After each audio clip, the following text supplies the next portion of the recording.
There we go. Issue fixed. Welcome back to DK64, everybody. Now then, I got first try. Those other attempts did not count. So yeah, welcome back, and we're still in the forest. Seely's taking a little bit of a break, so we're going to. Oh my god! What's up? Over there on the news section, there was a gender reveal party. Oh, go figure. How much of the con did Jen take out? They used 80 pounds of explosives, and it set off an earthquake, supposedly. Really? Jesus Christ. Why do... People just need to be stupid nowadays, do they? Especially for something so mundane. I'm doing real quick. I'm doing some quick fact checking while he goes nuts. Run away! Mad Kong on the loose! And yep, nope. This is real. This is being reported on numerous news sites. I thought it was an Onion article. Nope. Apparently, people in New Hampshire, like houses miles away, felt the shockwave of that explosion. Oh my god. People like attention. Again, people just really want and need to be stupid, do they? I guess like- so. When does it get to a point where we gotta start outlawing the kind of shit you can get away with at a fucking gender reveal party? Why do I It get all the feeling starts it's with gonna get to a one point where... You got it. Nice. And I was about to say, why do I get the feeling it's gonna get to a point where they'll go about it the wrong way and just ban gender reveals to begin with? It's entirely just like it's. I'm sorry. It's like a police officer. Whatever happened to like regular old baby showers anyway? baby showers, or just cutting the cake and you see what the color is. But now it's like now yeah, you're right. They're gonna have to reach a point where it's like, ma'am, put down the ultrasound results. Put it down right now, on the ground. Jeez, what you lace it with anyway? Anyway, No, just- that all aside, ladies and gentlemen, DK's time in Fungi Force isn't going to be too much longer. For now, he just has to deal with an angry mob. Who are all here to strike down and out. Just again, I'm appreciative that at the very least, come on, that at the very least it's just a survival match and nothing more. Yeah, they don't expect you to kill this many enemies or what have you. It really is just a matter of survival. Do you have a preference for which Kong you like to send into those arenas? No real, not necessarily. I mean, more often than not, I guess by complete happenstance, I tend to do it with either DK or Lanky. And I mean, in Lanky's case, he does have his long, stretchy arms that they really are helpful for those situations. Yeah, I can see that. Keep everybody at bay. Yep. Anyway, now that we've improved our... Improved our I'll handling. deal with you later. Anyway, Yeah. now that we've improved our Gluteus Maximus game, we can finally break that switch. Ooh, what do we got? It opens up this little puzzle right here, which, that little hint that I did get from Wrinkly earlier, leads into this puzzle. Oh, what was it, like 311 something? I forgot the number, but I do believe if not for Wrinkly, I know there's another place you can look to find the combination you need. Because yes, you need to pull the switches in a very specific order. So that's 2. 2.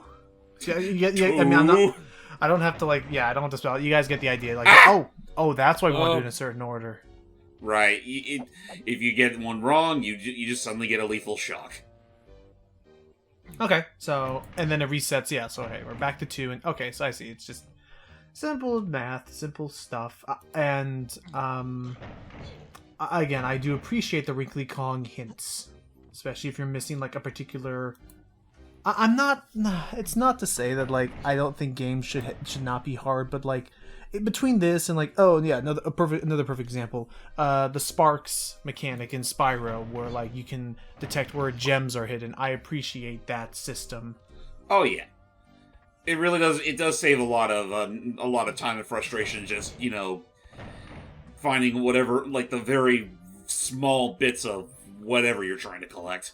Right, it's the same thing, like, why, yes, I'll admit, I use the Bowser amiibo a lot in Odyssey, but only to the sense of, like, I do like, I don't like having my hand held the entire time. I do like exploring a world, but when it comes down to, you know, cleanup and there's like just breadcrumbs left, I don't want to traipse through the entire level to find breadcrumbs. I very much appreciate having some form of leniency for like the little stuff. I guess that's another thing. I think we've already brought it up with DK64, but I do still appreciate that they don't count the little bananas or the banana bunch coins for 100% completion, because if they expect you to get all of them for the sake of that ending, fuck that. Nah, no, so it's only the banana medals they care about. And actually, does it need every single banana medal, or just enough for Cranky Kong to give us the rewards? For 100% completion, they expect you to get all the banana medals, which again, you only need at least 75 out of the 100 to get them. Okay, alright. Which is honestly easier done than said. Gotcha. Anyway, Diddy! It's Diddy's time to shine. Yep, we're done with DK's World Tour, and now it's time for Diddy Kong to pick up the slack. Alright, so go with our new upgraded belly slam.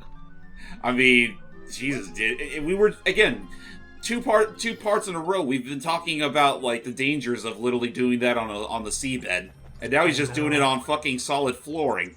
That is a power to- move. where to to go? go? Oh, that's right. This is also where we're introduced to the freaking bat. Bats! Devil damn. That fly a fuck ton faster than the zingers ever did, and well, I think it's because of them where they encourage you to go find Funky to get the fresh new ammo supply that he has in stock. That would make sense. Yeah. Also, no, that spooked me just a smidge, because it's like, because up to this point, nice. What? Oh, we have to. maybe not. I don't think I'm doing this right. Looks like it's broken. Yeah, Like I think it is broken. Fuck. What am I doing here? What am I doing here then? Although I think a part of me realized too late that there's something else I need to press that's in this room. And it's up there. Oh, yeah, Oh. that would help if it was on. Now we can crank this puppy. But anyway, Uphold witch! be called winch. No, that's just insensitive. Yeah, no, in any case, while we're doing that, that spooked me at first, because like typically in these rare games, I'm so used to bats simply being like ambiance and not an actual threat we have to deal with, and And it was like that. And it was like that for the longest time. And you don't need to see me going all the way over there because again, I already did the world tour. fair enough. Nice. Yeah. Oh, jeez. Yeah. While we go Who needs to a freaking opera singer's octaves when you have fucking guitar power to break cages? yeah. Rock, which I'm glad that I'm very happy that Dixie Kong let him borrow her guitar. Yeah. Again, it's still that is still kind of funny to me how for the sake of this game they gave Diddy the guitar, even though DKC2 already established that he's a pretty damn good beatboxer. That's his shtick. So yeah, now we gotta take care of more of these guys. Okay, what were we talking about? We were talking about the playful. We talked about the. Oh, that's right. That's the other thing that like that whole room showed me. I'd like to say more. Oh, are you fucking serious? That was the last. DK! That was the last balloon you're missing. But no, it's like I'd like to say. Oh, I mean that's convenient. I'd like to say that I think this game more so than almost any other game like was Rare really flexing their new like lighting engine power.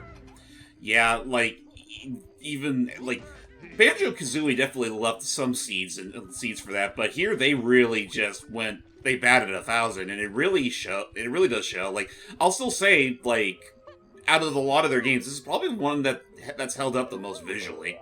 I definitely think so. I think hold on. We'll get on our way out. I'll come back for it. By the way, let's play another tune. One for the world. But yeah, no, I definitely agree that I think this. Stop that infernal racket! Oh, so we summoned Squawks to help us out. Oh yeah, my god, yeah. Speaking of the lighting engine, Actually, yeah, because for the sake of this section, we call back to Squawk's very original purpose from Donkey Kong Country 1, where he literally just flew around with a flashlight. oh, what a helpful bird he is. But yeah, I'd still say that this is probably their magnum opus of N64, like platforming.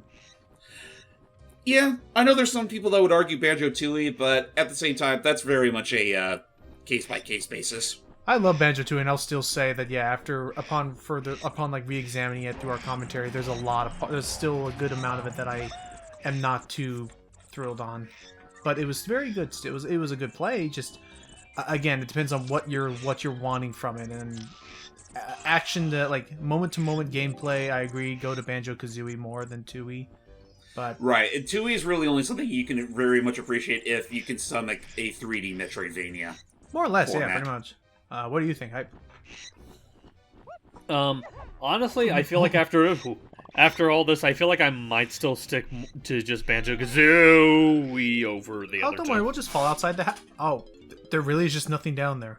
Okay, Nope, back to you. nothing down there. It's literally just a black abyss. Okay, alright, back to you, Hype.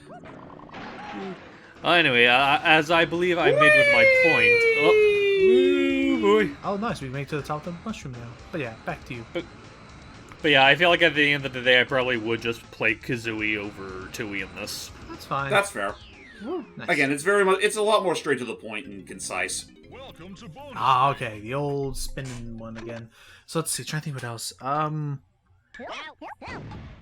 The music. Whatever. And then it's okay. And then I am curious should we ever do something for Perfect Dark?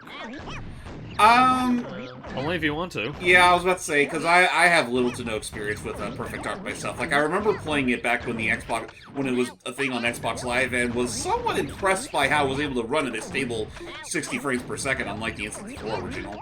Right, and then we have and then I know that similar to how there was the Turok port and the fan-made GoldenEye port, somebody made a fan-made port of Perfect Dark that allows me to play it like I would a PC first-person shooter. Ooh, nice. And I mean that in. Okay, yes, also kind of maybe deviating from topic is just a smidge. We also have it's also because we have that. That was appreciated. Thank you, game, for keeping our jetpack. Anyway, we do have that Perfect Dark reboot thingy in the works. Oh, that's right. I forgot that. I forgot that was still a thing. Yep. Like, for some reason, I thought that the last thing Perfect Dark related we ever got was that freaking Xbox 360 game that didn't really go anywhere. Oh yeah, it began with an N or something. Or no, It's Zero. Perfect Dark Zero. Right.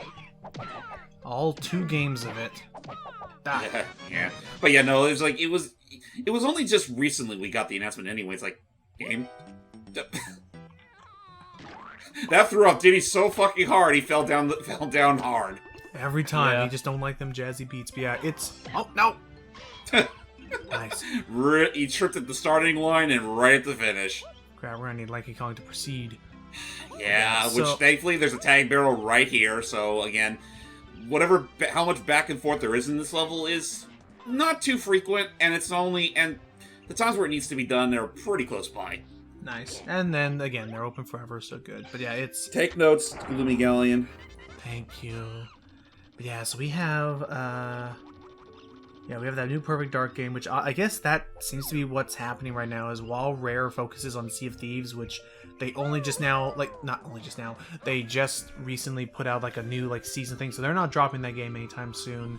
But it seems like while they're focusing on Sea of Thieves, they're more or less subsidizing the other games to other developers, which, I mean... They've been doing that since Killer Instinct, I think.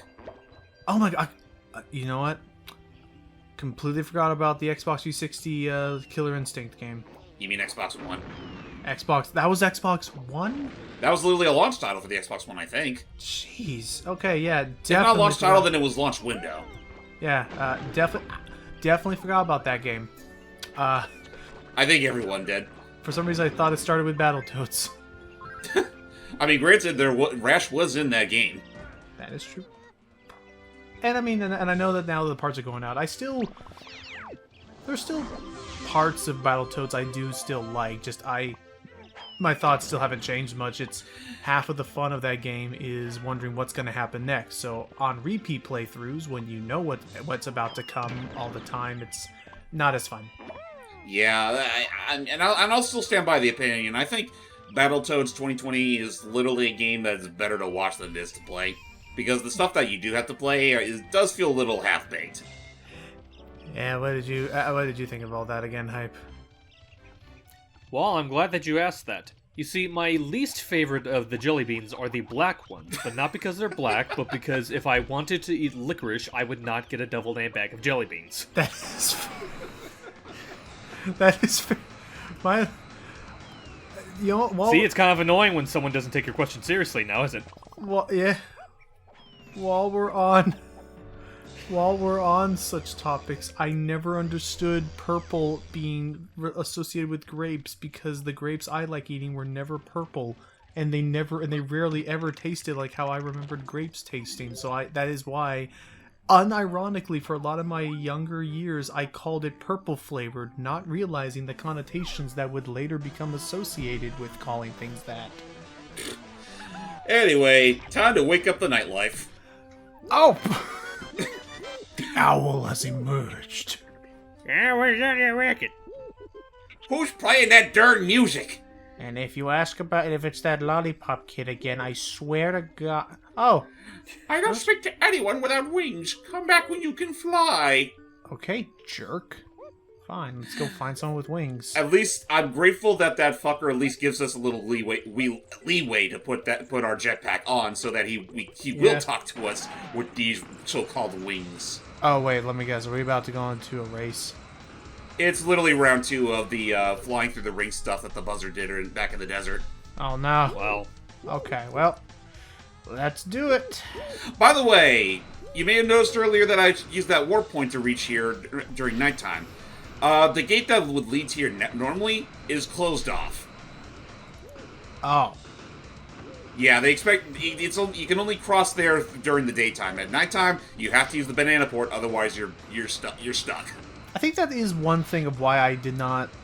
This level is still good, but I remember that being at least one or two things that made it a little annoying when I was first playing, was because I didn't know what time of day to keep things. So there would be times where I would be trying to go, here's Diddy. I'd have to swap to Lanky Kong, then swap back to Diddy, get through there, only to find out that the door wasn't going to be open fully anyway, and then have to go back and change the time of day again. Yeah.